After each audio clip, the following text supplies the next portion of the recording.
Narcissist ব্যক্তি, তার যে পার্টনার, তার যেখান যেখান থেকে সেই মানুষটা শক্তি পাবে সেই জায়গাগুলোকে কেটে দেওয়ার চেষ্টা করবে।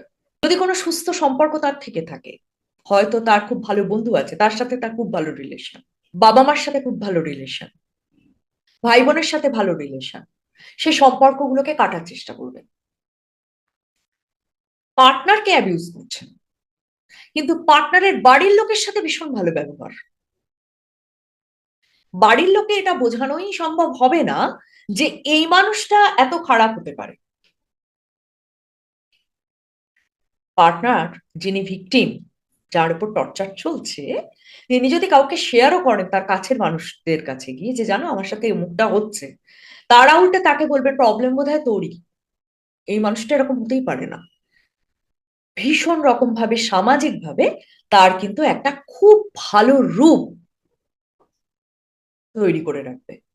পরোপকারী, ভীষণ ভাবে অন্যের দরকারি দৌড়েই যায়, অন্যের জন্য ইমোশনালি অ্যাভেলেবেল, এরকম একটা সুন্দর ভাবমূর্তি নার্সিসিস্ট ব্যক্তির সমাজে থাকবে।